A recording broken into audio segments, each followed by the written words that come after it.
ehe akariho karavugwa. Murazi ko dufise umubanyi mu buraruko bw'igihugu cacu atatubaniye neza, akaba ubuho aguma duhigira aturitse urutoki ngo Burundi nibwo bumwononera mu mugambi wo kwihagira igihugu kibanyi ca Kongo.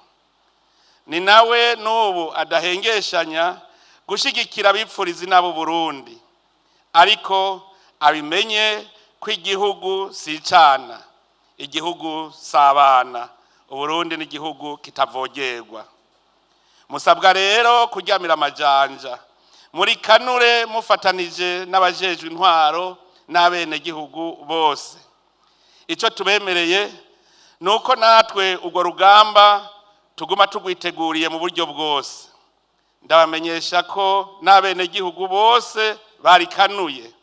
Uzohirahira agatera Burundi, iyo ntambara azomenya ingene ayitanguye, ntazomenya ingene izohera. Mugabe ico nomubwira coco nuko arahirwa abasenga iyo dusenga, ahandi hoho izoherera iwe kuko Imana ntirenganya. Uyu munsi ntitwaje kuvuga intambara, twaje kunezeranwa namwe kuri uyu munsi usozera umwaka. Turifuza ko uwo mwaka buca twinjiramwo izo nzego zanyu zoja ku rundi rugero, zikaba koko inzego zikwiye, zikomeye, zifise ubushobozi bwo guhangana n'uwo wese yohirahira akazihangara. Dushaka ko izo nzego zanyu zirangwa n'ubwenge, ubumenyi, ubuhinga n'ubukerebutsi bijanye n'ibihe isi igezemo. Ni iryo hangiro tugiye tujanye muri uwo mwaka tugiye gutangura.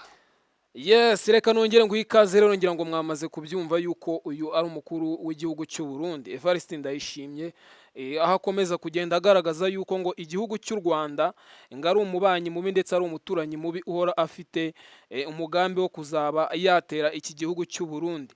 Yakomeje kugaragaza rero yuko ngo icyapfa n'u Rwanda ari uko abuza u Rwanda gukomeza gutera Kongo ngo ari cyo bapfa, mu gihe yakomeje kujya anagaragaza yuko iki gihugu cy'u Rwanda nyine ngo ari umuturanyi mubi, aho yagaragaje yuko ngo aherutse gutera ibisasu mu ntara ya Kibitoki agapfa abasivile babiri barimo umugore ndetse n'umwana w'imyaka 12. Mu minsi ishize uko ibihe byagiye bisimburana, ni kenshi twagiye tubona iki gihugu cy'u Burundi gikomeza gushyira amajwi ku gihugu cy'u Rwanda, Uburundi buvuga yuko iki gihugu mu by'ukuri ngo kibangamira umutekano w'u Burundi. Ni kenshi Uburundi bwakomeje kujya buvuga yuko iki gihugu cy'u Rwanda ngo gikorana n'umutwe wa Red Tabara, cyane murabizi yuko uyu mutwe wa Red Tabara utavuga rumwe n'ubutegetsi bw'u Burundi. Evariste Ndayishimiye rero nk'uko yakomeje kujya bigarukaho akavuga yuko ngo igihugu cy'u Rwanda gifasha Red Tabara, kandi Red Tabara ari umwanzi w'u Burundi. Hanyuma yigeze no kuvuga yuko ubwo yaganiraga n'ikinyamakuru BBC, yavuze yuko umunsi Red Tabara izatera igihugu cy'u Burundi iturutse mu gihugu cya Kongo, kubera yuko uyu mutwe niho ubarizwa, ko Evariste Ndayishimiye nawe azahita arasa i Kigali cyangwa se atera u Rwanda. Ni kenshi yakomeje kujya agaragaza yuko ngo azatera u Rwanda anyuze mu Kirundo, akomeza no gukangurira ngo abaturage bo mu gihugu cye cy'u Burundi ko baryamira amajanja kubera yuko bafite umuturanyi mubi. Ibi bintu by'amagambo ku mpande zombi, yaba mu matangazo cyangwa n'izindi mbwirwaruhame tugenda tubona, yaba iz'abayobozi, ngira ngo Minisitiri w'Ububanyi n'Amahanga w'iki gihugu cy'u Burundi Bizimana Edouard nawe yabigarutseho, ubwo bwa mbere twabonye yandika Twitter amenyesha abanyarwanda muri rusange yuko hashobora kuba haboneka ibiganiro bigamije amahoro ku mpande zombi. Abantu tukavuga duti buriya wasanga amahoro agiye kongera kugaruka, imipaka igafungurwa nyuma yuko hari hashize imyaka myinshi imipaka ifunze, twongera kubona igihugu cy'u Rwanda gisubiza impunzi z'abarundi mu gihugu cyabo, ibintu bimeze neza. Nyuma yaho rero haje kuzamo kidobya cyuko M23 yakomeje kwavansa hano muri iki gihugu cya Kongo, kandi ngira ngo murabizi iki gihugu cy'u Burundi gifasha Kongo kuba cyarwaniza intambara ihanganiyemo na M23. Hanyuma u Burundi bwaje gutangaza yuko ngo igihugu cy'u Rwanda ari umubanyi mubi kubera ko ngo batifuza inzira y'ibiganiro, ahubwo bakomeza kubashotora batera ibisasu mu ntara ya Cibitoki, ndetse bagakomeza bagashyigikira n'umutwe wa Red Tabara. Abantu rero ibi bintu byakomeje kubacanga, bakavuga bati ese ubundi tuzamenya duhagaze he, tuzamenya tubariza ibi bintu hehe, ko tubona umunsi umwe bagiye gusinya amasezerano i Washington, undi munsi ngo iduha hari amasezerano agamije amahoro. Ngira ngo mwabibonye yuko no ku munsi w'ejo ku itariki 21 hari ibiganiro bizabera muri Uganda. Umukuru w'igihugu cya Uganda yateguye bigamije kunga abakuru b'ibihugu byombi byo muri aka karere, by'umwihariko umukuru w'igihugu cy'u Burundi ubwo ni Evariste Ndayishimiye, ndetse n'umukuru w'igihugu cya Congo Felix Antoine Tshisekedi, hakiyongeraho n'umukuru w'igihugu cy'u Rwanda.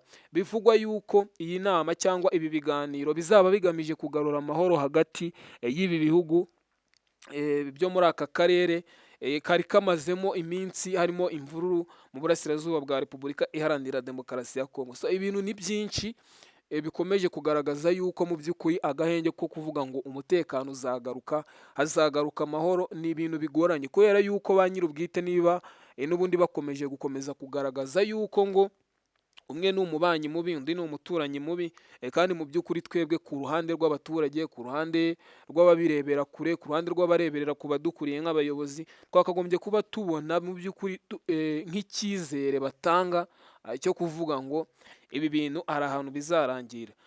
Iyi speech y'uyu mukuru w'igihugu cy'u Burundi Evariste Ndayishimiye, ngira ngo yahise yongera guca abantu intege, kubera yuko wenda twavugaga tuti ubwo M23 irekuye Uvira ikaba isubiye inyuma, wenda u Burundi burongera bugaruke n'ubundi muri Uvira bukomeza ibikorwa byabo nk'uko byari bisanzwe, hanyuma bahe M23 agahenge. Gusa n'ubundi ngira ngo mwongeye murabibona, iri jambo ubundi twari turiherutse umwaka ushize, ubwo nabwo Evariste Ndayishimiye yari ari kuganira n'abaturage be basoza umwaka, nabwo ngira ngo yarabibibukije babwira yuko ngo bafite umubanyi mubi, ngo ushaka kubatera bagomba kuryamira amashanja. None koko byanyabyo arongeye agaruka asubiramo aya magambo yavuze nyuma y'ibikorwa bigiye bitandukanye bigamije kugarura amahoro bagiye bakora, nk'ibyo gusinya amasezerano ndetse n'ibindi biganiro bagiye bategura bigiye bitandukanye. So nkeka ko rero ibi bintu ntabwo wavuga ngo uri bubuhere imiti cyangwa ngo uvuge ngo bizarangirira ngaha, cyane ko nabo baba bari kudushyira mu rujijo. Uyu munsi turabona amasezerano, ejo tukongera tukabona ibintu byagenze gutya na gutya. Iri jambo ryo noneho ryaje ariko mu nkokora no kuba twari duherutse kubona amasezerano asinywa hagati y'impande zombi, yaba ku gihugu cy'u Rwanda ndetse n'igihugu cya Congo, cyane ko ubu ngubu ariho twari twiteze tuvuga tuti ibi bintu bikemutse izi ntambara zaba zisa nkaho zirangiye muri aka karere. So umukuru w'igihugu cy'u Burundi rero Evariste Ndayishimiye, ngira ngo amagambo yavuze mwayumvishe, ubwo yasobanuriraga ko hari umubanyi mubi ngo uhora buri gihe ashaka kubatera, ngo kubera ko bamubuza kuba yajya muri Congo kwangizayo umutekano, atariko mugomba kuryamira amajanja, ati yaba n'abaturage mugomba guhora mwiteguye, atariko twebwe igisirikare cyacu natwe kirakomeye, kizadufasha kuba twarwanya nyine uyu mubanyi mubi cyangwa uyu muturanyi mubi, nk'uko Evariste Ndayishimiye yabivuzeho. Yagaragaje ko rero afite igisirikare gikomeye kandi kizamurwanira, ubwo yenda tuzareba uko bimeze. Hanyuma hirya no hino haba hari ibintu byinshi, mu kanya nibwo nanone tubonye M23 isohora itangazo ivuga uti mudutabara amahanga kubera yuko bya bintu byongeye birakomera. M23 ubwo yarekuraga umujyi wa Uvira, ni icyizere mu by'ukuri M23 yari itanze ku banyarwanda ndetse n'indi miryango mpuzamahanga, byibuze yari ibonye yuko M23 ku ijambo yavuze ryo kuvuga ngo tugiye kongera turebe yuko twakubahiriza amasezerano y'agahenge, ndetse twubahe n'amasezerano yasinywe i Washington muri Leta Zunze Ubumwe za Amerika, kubera yuko bagaragaje yuko ari n'ubusabe bwa Leta Zunze Ubumwe za Amerika. Ubu ngubu M23 yasohoye itangazo ivuga yuko nyuma yuko irekuye umujyi wa Uvira, Congo ndetse nabo bafatanyije bakomeje kubarasaho. Bimeze gute? M23 yavuze yuko ikomeje kugabwaho ibitero bigamije kubarimbura, ati ibi bitero birashyigikira neza kandi binagaragaza ubushake bukomeye bw'ibikorwa by'iyi leta ya Kongo ku mugambi ifite yo gukomeza kurimbura abenegihugu. Ubwo abenegihugu nyine barimo na M23. Lawrence Kanyuka rero yavuze yuko bagabweho ibitero by'ubugizi bwa nabi kandi by'ubwiyahuzi by'indege za drone. Ubwo nyine M23 urumva yuko nyuma yuko ibatsindiye ku butaka barashaka noneho kuzamura ibitwaro byo mu kirere birimo za drone n'indege zitagira abapilote kugira ngo bakomeze nyine bashotore M23. Bivugwa yuko hari n'abasirikari bari baregeye bari muri Tanganyika mu mato b'abarundi aribo bari nyine bari gufatanya n'iki gisirikari cya Kongo bagagurutsa indege bakaza kuba barasa M23. Hanyuma rero Lawrence Kanyuka yakomeje agaragaza yuko bakomeje kubatera ibitero by'umwihariko mu ahantu hagiye hari ibirindiro bya M23. Urugero nka Makobora niho ibi bitero byibasiye biturutse kuri izi ngabo za FARDC ndetse n'abarundi.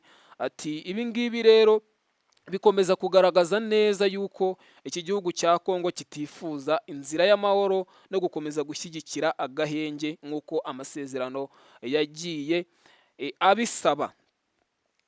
Ati kandi abaturage namwe babirebera hafi mukomeze mube abahamya. Ati kuko ubutegetsi bwa Kongo bukomeje gukora ibikorwa bigaragaza ko nta mahoro bashaka kandi badashaka no kurinda abasivile muri rusange. Ibi bitero rero bikavugwa yuko bikomeje kugabwa mu bice bigiye bitandukanye. M23 yagiye ishyiramo ibirindiro nko mu duce twa Makobora ndetse na Minembwe. Ubwo ni ukuvuga ngo M23 nyuma yuko ivuze ngo turarekuye turagiye, abarundi ndetse n'abasirikari ba FARDC na Wazalendo murabizi baba bari kumwe, bahise batangira guhagurutsa ibitero by'umwihariko ibyo mu kirere ndetse n'ibituruka mu mato ngo ari muri Tanganyika, bakajya kurasa nyine aho M23 yagiye ikambika nk'uko Lawrence Kanyuka yakomeje kujya abigarukaho. Gusa ibi bintu nkeka ko ari amananiza ari ku ruhande rwa Kongo, kuko bivugwa yuko ubundi izi nyeshyamba za M23 iki gihugu cya Kongo ntabwo kizemera. Aho baba bagiye hose rero n'undi bakomeza bakabakurikirana, ahubwo yenda icyakemura ibintu ni ukuvuga ngo M23 by'ukuri koko nk'uko ihora irega iki gihugu cya Kongo ntabwo bayishaka muri iki gihugu, bayirukana ivemo, kubera ko kuvuga ngo M23 izajya mu gace kamwe ituze bareke gukomeza kuyiteraho ibi bitero ni ibintu nkeka ko bidashoboka.